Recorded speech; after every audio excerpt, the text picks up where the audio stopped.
We're continuing with our series today, and it's just great seeing you guys. And just before I jump into the series, Juan Ramirez family, I just want you guys to know that we're praying for you guys. I know that COVID has hit you guys as a family in a bad way lately in your extended family, and I just want you guys to know that we're praying for Carlos, we're praying for your mom, Juan. We're with you guys in this season. If there's any way we can help, just know that we're praying with you guys. It's great seeing you guys today, and I wish I could give you a hug.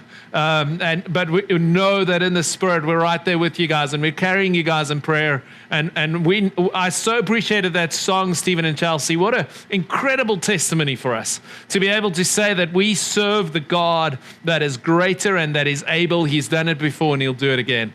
So I just want to speak that over you and your family in the season. So, continuing with our series today, we're speaking through the idea of how to move forward from fear to faith. And today I want to continue with a conversation around how do we learn to trust. So how do we learn to trust? So JP started 2 weeks ago on this topic of trust, and I'm really trusting God to add a little bit to that and just to take a couple of next steps based on what he shared. By the way, if you missed that, do catch up on that on the app or one of the other platforms that you can.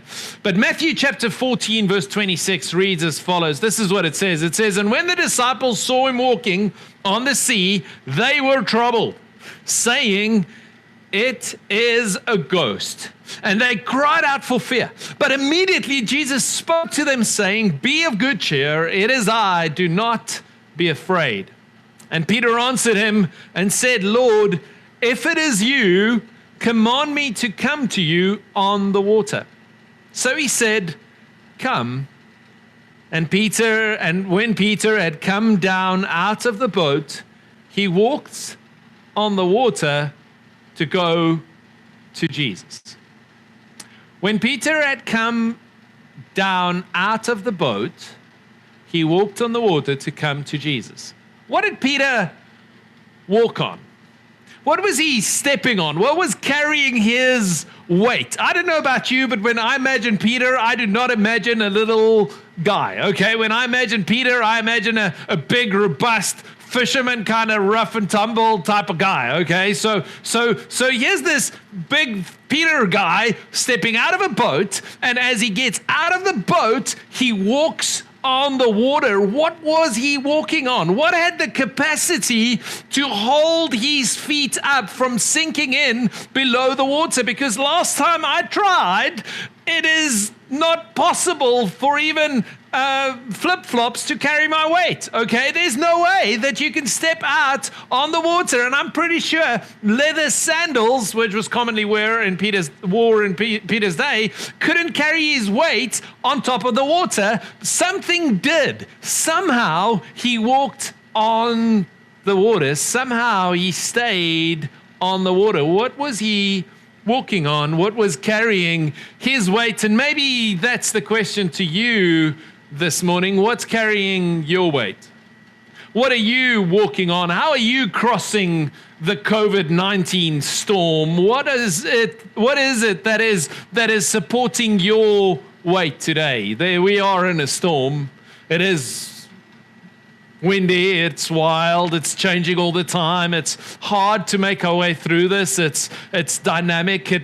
We can't quite get our hands around it. It's scary at times. And the fact of the matter is, as we walk through this storm, something needs to carry our weight. What are you walking over? What is carrying your weight? So I remember as a little boy, my grandparents lived in this little place in central South Africa. So when I say little place, I mean little place. It's the small little town at the foothill of this mountain called Platberg, okay? Which is and you'll see the tree line there. It kind of represents the place where the Wilger River runs, right? The Wilger Rivier runs there, and that's where we used to play as kids, and we used to go there and and we used to have all kinds of fun in nature, and I've got the fondest memories of everything about that place in the middle of Africa, except for this one thing. There was this one really, really, really scary thing, and it was this Riggery suspension bridge. Now, I'm not talking suspension bridge as the big ones you find in cities where they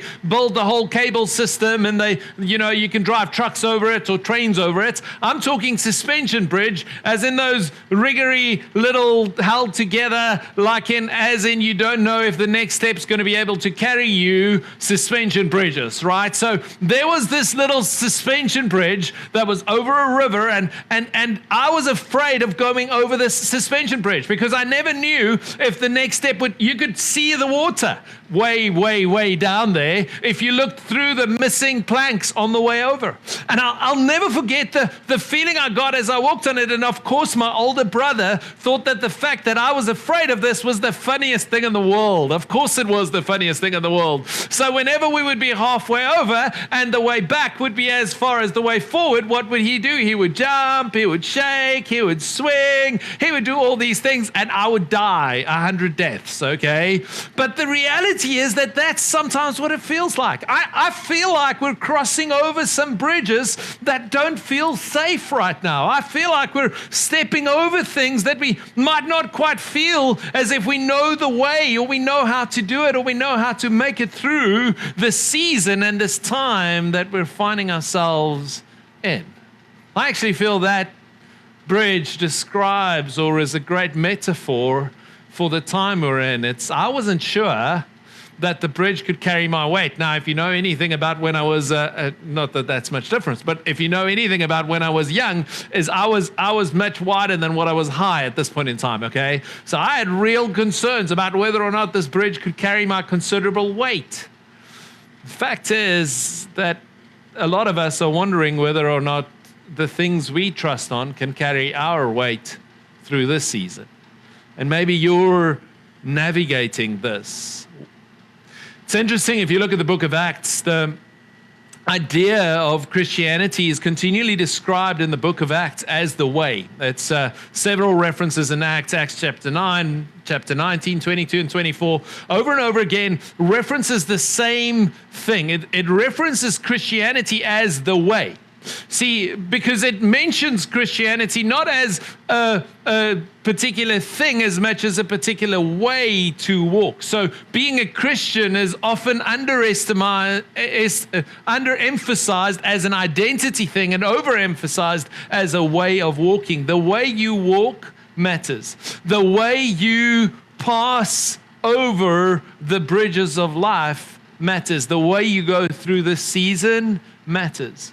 What does it mean to walk in the way? What does it mean to walk in His way? Are you passing over the bridge that He has built, or are you passing over some other bridge? What are you walking on? What's supporting your weight? Can it support your weight? We all, every day, in our way, are deciding to put our trust in something. Every day you trust in something. The very chair you're seated on right now, you have put your trust in that chair's ability to hold you. You have extended trust. Every day we're putting our weight on something. We're deciding to allow a bridge to carry us somewhere. Maybe it's the balance in the bank account that you're trusting. Maybe you're going, Jurie, I believe I'll be okay because I'm young and I'm fine and I'm fit and I don't get viruses. Maybe you're putting your trust in the medical system or in the government or in this or in that. We're all putting trust in different things all the time. We're all choosing a way every day. I guess my question is, are you walking in the way? And the way you are walking, the things you are trusting, are they able to carry your weight? So while the kids are playing bingo, as a family, we watched this television series recently, and it's great family fun. It's called Lego Masters, and in this Lego Masters series, there was this one episode where they had to build bridges because they wanted to see how much weight these bridges could carry. Why don't you watch this with me? At this point, though, I'm like, how much is it going to take? 325? 25 pounds? No, 20. 320. Oh, that's just failing. That's failing. Oh my God! I tell you, you can't get this kind of excitement on The Masked Singer. Oh my God! I've benched 315 before, and it's a lot of weight. Yeah. This is insane right now. Crazy. Now it's 365.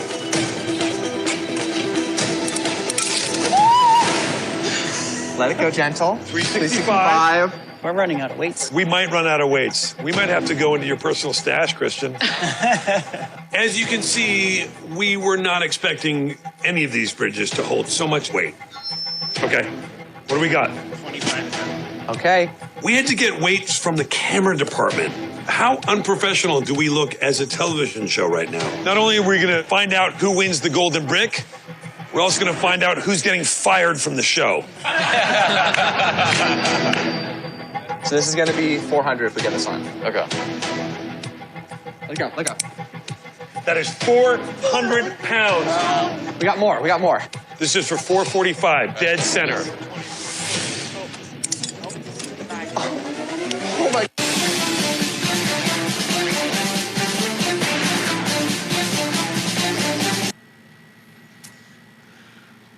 What an incredible illustration. That guy benched that much. I can't bench that much. The fact that they built that bridge out of Lego and it could take that weight is amazing, okay? They've got mad Lego skills I know nothing about, but kids, go try it at home. We are all building a Lego bridge. We are all building a Lego bridge. We're building a bridge over which we're trying to carry our lives. We're building a bridge in our lives. We're building a bridge through what we're going through. We're building a bridge through COVID-19. And what are you putting together to say these things together can carry my weight? These things together can take me through this. Why will you be okay on the other side of COVID-19? We're all building a bridge, and sometimes that bridge crack a little and it doesn't quite look like it can carry the weight. We're all trusting in something as we trust through this season. And I was actually looking at an image of the city of Austin, and as I was looking at this image of the bridges downtown, I was reminded of the fact that you have all these different ways to cross the river, right? There's not just one way to go from one side of the river to the other side of the river, but there's multiple bridges running across downtown. And I realized that as I thought through this, I realized that we in life also make a decision around which bridges we want to take, which bridges we want to put our trust in, which bridges we want to walk over, what way we believe can get us to the other side. What are you trusting in? Jeremiah writes to the Israelites in this interesting time. He's a prophet that arises just before the exile. So to kind of give you a bit of a context here on the story of Israel, the whole narrative of the Old Testament starts with this promised land, this place of promise, and then eventually through many trials and tribulations, through Joshua's leadership, they take this promised land and they actually live in this promise of God. And then as the Israelites are living in the promise of God, they start being disgruntled with their government, and God establishes a king. And then when God has established a king for them, what you'll see is that those kings either serve God or they don't. So you get this roller coaster ride of things, and then the kings eventually just really go bad and stop serving God. And then God allows the Israelites to be taken from the land into exile. And it's at this time where they're about to be taken from this promise, from this place of God into the exile, into the ungodly space. It's in this space that Jeremiah starts prophesying to them, and he's speaking to them about this hard time that's going to come and this difficulty that they're going to go through, and he's speaking to them, and he says, listen guys, as you're about to go through this hardship, as you about to go through this uncharted territory, as you're about to experience a pandemic the scale of which the world has never, that's another story. But it's the same context, okay, that Jeremiah speaks into. And he says, listen, in this time where you don't know what's going on, in this time where you're not just painting by numbers and doing the same thing over and over, in this time and you've got to figure things out, here's my advice. And he writes to them in Jeremiah chapter 17 from verse 5. And I want you to read this with me. It says, thus says the Lord, cursed is the man who trusts in man and makes flesh his strength, whose heart departs from the Lord. That's bridge number one. Do you see that bridge?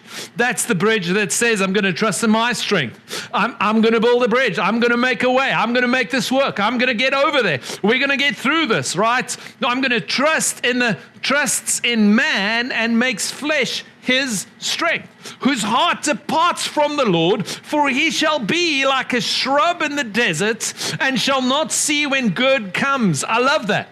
He says he shall be like a shrub in the desert, even when good things happen, even when goodness comes, he won't even be able to see it. He won't even be able to see the good in the season, but shall inhabit the parched places in the wilderness, in the salt land which is not inhabited. Bridge number one. Bridge number one is the man that trusts in himself. But then Jeremiah goes on and he describes a second bridge. He says, blessed is the man who trusts in the Lord and whose hope is in the Lord. For he shall be like a tree planted by the waters, which spreads out its roots by the river and will not fear when heat comes, but its leaf will be green and will not be anxious in the year of drought, nor will cease from yielding fruit. We need to decide which bridge it is that we are putting our trust in. Which bridge are you walking over? Jeremiah writes to the Israelites and he says, listen, what's about to happen to you? There's two ways you can go about it. You can either trust in the man, you can either trust in flesh, you can either trust in yourself, you can either lean on your ability, you can lean on your ability to figure it out, how much money you've got in the bank, what resources you have, how hard you can work, how you're always been able to figure this out. You can lean on yourself and that will have a result. The result is even when good things happen, you'll miss it and you'll be isolated and you'll be like a shrub in a desert. Or number two, there's a second bridge. You can rely on this bridge, which is hoping in the Lord. You can trust in God. Blessed is the man who trusts in the Lord, who builds a bridge, who finds a way which isn't human, which is beyond human, which is greater than human. And as he walks over that, he shall be like a tree planted by the waters, which spreads out its roots by the river. It's interesting that it says this. Look at this. It says that he shall be planted by the waters and he shall have roots. This is what I feel the promise of God is for the people of Israel through Jeremiah, which is also the promise of God to us, is this is it. When we trust in God, we will be planted, we will be established, we will find space for us. There is room for you. Can I prophesy this to you right now? I'm looking at your faces. I'm seeing Rafi and Ivy and Terry, and I'm seeing you guys, Garland and the Ramirez's and the different families, the Bensons and everybody on this call and Al and Stephen. Can I tell you something? God has got room for you. He's got a space for you. He's ready to plant you. He's ready to establish you. He has room for you. There is a space which God has prepared to plant you in. And I know the world is changing and I know there's great uncertainty, but I want to tell you, as we trust on God, as we choose that bridge to cross, as we choose to cross over the bridge that He has prepared, as we make Him the one we trust in, He has the ability to get us there. He has the ability to take us over. And it says this, it says, you will be planted and it will spread out its roots. What's roots? Roots is that ability to tap into a strength that is greater than our own. We can live by a strength that is greater than our own strength. And then it says this, it says, you'll be planted and you'll have roots. That's the context. That's how He'll establish us. And then it says, but when the heat comes, but its leaves will remain green and will not be anxious in the year of drought. Now, this is what's fascinating for me here, is when I look at the promise by Jeremiah here, he's not promising that everything's going to be great. Jeremiah isn't saying, hey guys, if you serve God, if you love God and you just go about it, there'll be no heat, there'll be no drought, there'll be no hardship, there'll be no COVID-19, there'll be no economic downturns, there'll be no depression, no, that's not what he says. He says, listen guys, the same things will happen.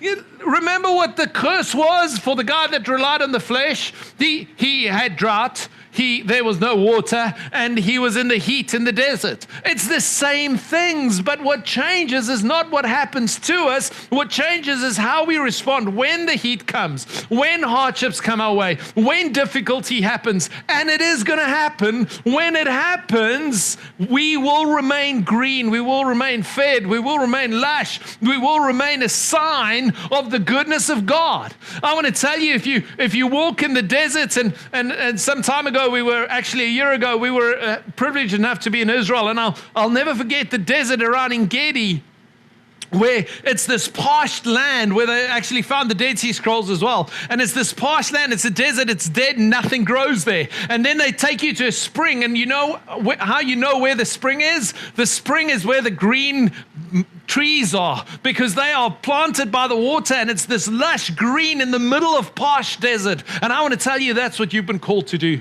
That's what you've been called to be to this world. That's what you've been called to be in the midst of COVID-19, in the midst of a global pandemic. We are those who are green even in the heat, even when it gets tough. And then, so firstly, when external circumstances are hard, heat, and when provision isn't there, drought. What does it say? When there's no provision, you will not cease from yielding fruit. Even when there is no provision, even when there is lack, even when we are economically in tough times, I want to tell you that God's promise is that as we lean on Him, as we trust on Him, we'll go through the same hardships, but we'll go through those hardships in a completely different way. We will remain green, and we will continue to yield fruit. Can I just allow this to sink in for a minute? And I'm going to tell you what the prophetic sense was that as I was reading this, I was actually praying for the congregation, and this is what I sensed God wanted me to remind you of today. And maybe you're not even part of 512, you're just listening to this. Can I remind you of something about the character and the heart of God? God is trustworthy, and those who trust in God will bear great fruit.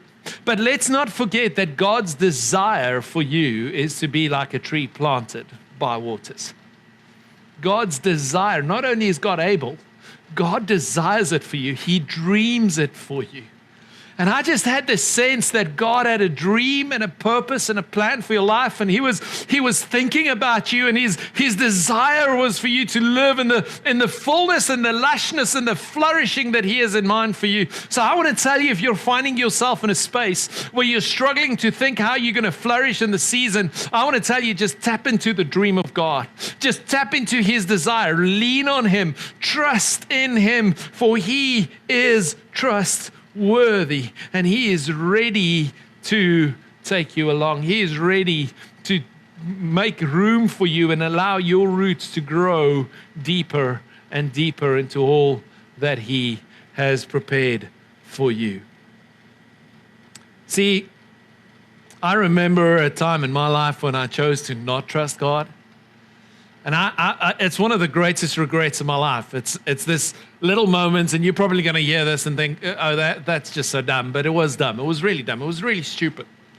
But I believe every day we have this choice of way. How are we going to walk it? Which bridge are we going to use to cross over this river? And I remember this moment where I was just brand new. Corin and I just started out in ministry, and at that point in time, and I know I'm giving away my age here a little if my lack of hair hasn't done that yet, but fact of the matter is that I remember starting out in ministry, and having a laptop was a big deal, right? So desktops were pretty common, but laptops was a bit of a, not everybody had a laptop, and we were traveling in ministry, and so I was really praying and saying, and those who know me knows that I'm a bit of a techie, so I was just going, God, I really want to have a laptop. I really need to have a laptop. So eventually, God provided miraculously, supernaturally. It's a whole story in its own. He provided an amazing laptop. It empowered my ministry. I was able to do what I do. I had all my Bible books on there. It was just fantastic. It was just so good to be able to have that with me all the time.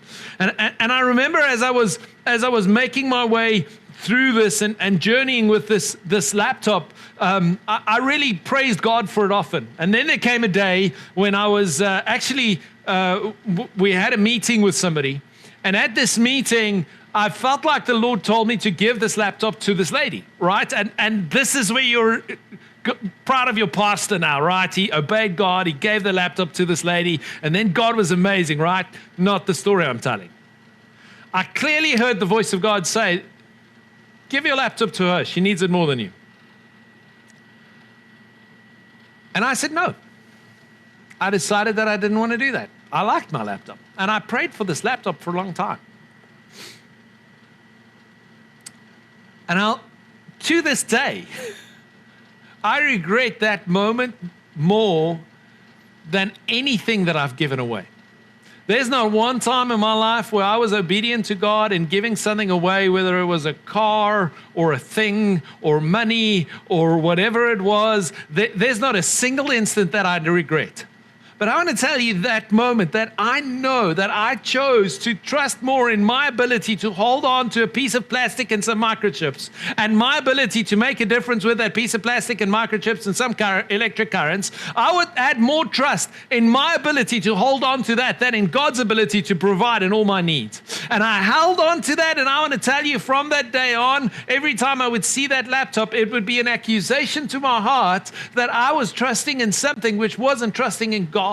I chose the wrong way. Now, did God work all things together for the good and forgiven me and provided for me and looked out for me? Yes, he did. Every day of my life since. But I want to tell you, something changed in my heart that day. As I carry that regret, as I think back at that right now, I'm going, there is nothing in this world that I regret giving away to God. But there certainly is this one instance where I know I disobeyed God, and I regret that, man. Isn't God able to provide 50 times over? I want to tell you, that's why the first contribution I make every month is I give to God. Why? Not because I'm legally obliged to. I want to tell you I am under the grace of God. But it's a trust statement. It's a way statement. It's me saying, you know what? I'm not on the bridge of providing for myself. I'm not on the bridge where I've got to make everything work. I am on the bridge which belongs to Him, and every bit of provision I have, every cent that I receive is His, and nothing I own is mine. It all belongs to Him. So when I make that first deduction every month to 512 City Church, I'm making that contribution not because the church needs it, and the church does, but it's not why I make it. It's not because it's a tradition or because I'm obligated. I do it because I'm choosing a bridge. I'm saying, you know what, I'm going to travel. I'm going to trust in God. And from that day onwards, I decided that that's the way I want to live my life. And I want to challenge you, if you've been trusting, if you've been struggling to walk on that path, to journey with what He's doing, I want to encourage you. I want to challenge you. Don't you want to be recklessly obedient to the voice of God and give something away? Make a statement to yourself that you are trusting God. Choose to walk on that bridge. See, every day we're building bridges. Every day we're busy constructing ways of going from point A to point B. Every day we're busy trying to find a way to go from one side to the other side. That's what a bridge is. It's this construction. It's this thing we built that says, I'm going to go from this side of the schism, this side of the valley, to that side of the valley. I'm going to cross this river. I'm going to cross this season. I'm going to cross this month. I'm going to make it through this year. I'm going to make it to retirement. Whatever it is, I'm going from here to there, and the bridge is the structure we built between here and there to get us there. What are you building, and what are you basing your trust in? See, I love this psalm where David writes about this idea of trusting God, and I'm reading from the Message paraphrase here. But there's this psalm in Psalm 11 verse 1 where David writes, and this is what he says. He says, Psalm of David, he says, I've already run for dear life straight to the arms of God. So why would I run away now when you say run to the mountains? Man, I love that. Why would I run away? Why would I worry? Why would I be concerned? I've already chosen this bridge. I've already decided that the one that I'm going to put my trust in, the one that I'm going to have faith in, the one that I'm going to believe in, that one is God. I've already decided what I'm going to do. So why should I fear this or fear that or be concerned about the other if I already know what God has called me to? You see, this is the thing. Trusting God is believing that He can get you from here to there. And if you're finding yourself in a place where there's a distance between the promise you sense, right? So there's a promise here. There's a moment where God says everything's going to be all right, right? Or there's a promise on this side of the schism that says, that is God saying, I'm going to provide for you, or I've called you to do this, or I want you to go there. There's a moment of promise. There's a moment of promise in general where God says he'll take care of all our needs. There's a moment of promise where God speaks to us and he says he'll take care of us. He'll get us through this virus.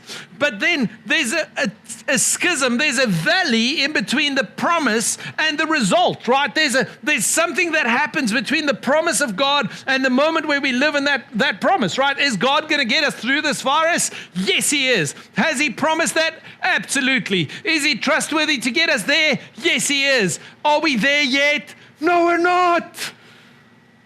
And that's the thing. There's a time between the promise of God and the fulfillment of that promise. And the thing that carries us from the promise to the result, from the calling of God over your life to the living in that calling, is this bridge that we call trust. That's the thing that gets us from the one to the other. This is how we walk in the way. This is why the early Christians were called those who were of the way, because they wouldn't trust in anything other than God, because they knew that the promise he gave them, he was the only one that could get them to that result. So their lives looked accordingly. They lived accordingly. We've got to live in trusting God. Trust is the bridge that gets us from the idea of what God wants us to do to the reality of God doing that. That's what it means to trust in God. May you build an incredible trust bridge in this season.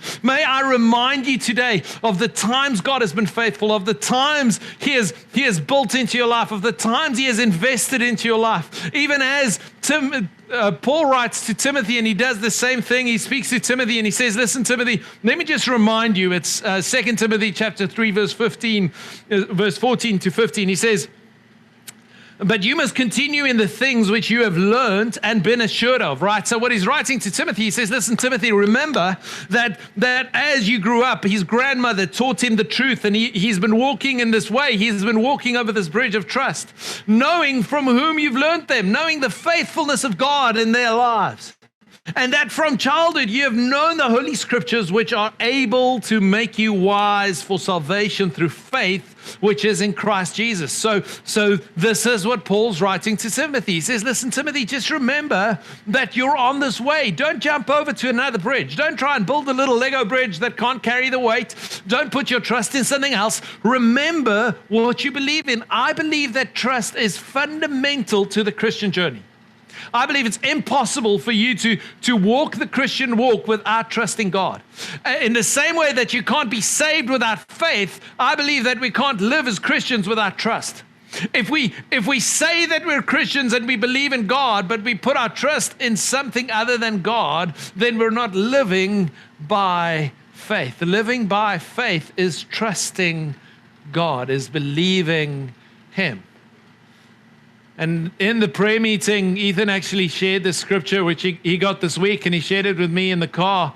And I was just so encouraged by it. It's the same verse I just read. It's 2 Timothy chapter 3, verse 15 in the Amplified. It says, and now from your childhood, you have had the knowledge of and been acquainted with the sacred writings, which are able to instruct you and give you the understanding for salvation, which comes through faith in Jesus Christ. And then the Amplified kind of elaborates what it feels like the intention of this message is. Through the learning of the entire through the leaning of the entire human personality on God in Christ Jesus is absolute trust and confidence in His power, wisdom, and goodness. Are you leaning with absolute trust and confidence in His power, wisdom, and goodness? He is trustworthy. Lean on Him.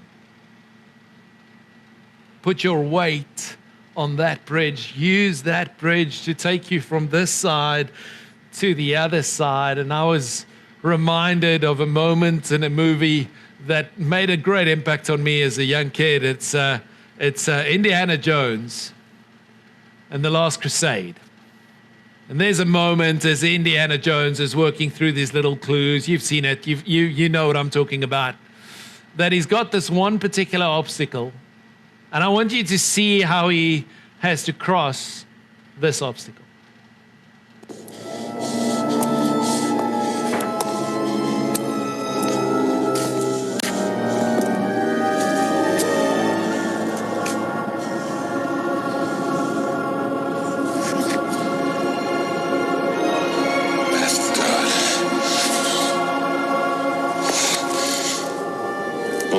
From the lion's head, he prove his worth.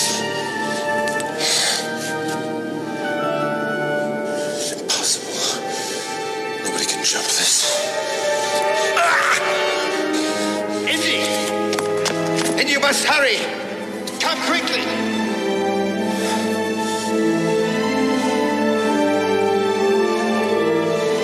It's a leap of faith. You must believe, boy. You must believe.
God is rock solid.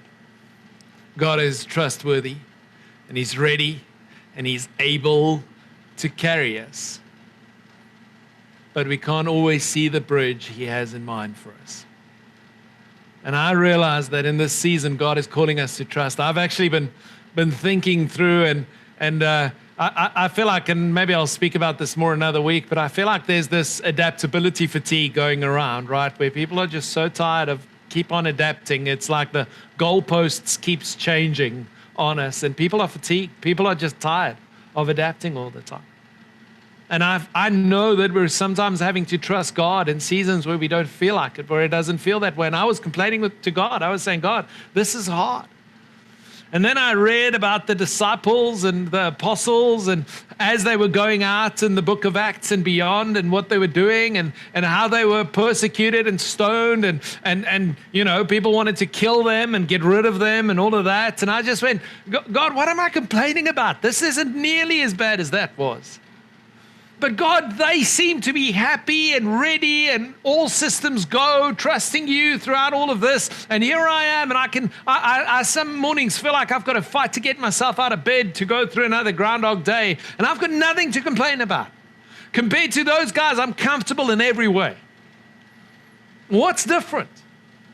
And I stumbled upon the scripture in 2 Corinthians chapter 5, where the disciples are actually busy writing about how their lives are threatened to the death. And then Paul makes this statement. He says, "For we walk by faith, not by sight." And I realized that's the difference between the way they were going through their hardships and the way I was going through my hardship. I was so busy putting my faith in things I could see that I wasn't walking by faith in who God was and his ability over us. May that be true of us, that we walk by faith. May we take the leap of faith and trust God. May we walk on the same stuff Peter walked on that day on the Sea of Galilee. And I'm not saying water, I'm saying faith. He walked on faith. Sure, it was over the waters, but it wasn't the waters that carried him. It was his faith. And that was the bridge that he walked on. The bridge Peter walked on to Jesus was his belief in Jesus' ability, his trust that God could take him from where he was to where God needed him to be I believe God can take us from where we are to where we need to be. God can take you from where you are to where you need to be. And his vision over you is of a tree planted by the waters, a tree flourishing in the heat and the drought, always being green and bearing fruit. May you walk by faith and not by sight.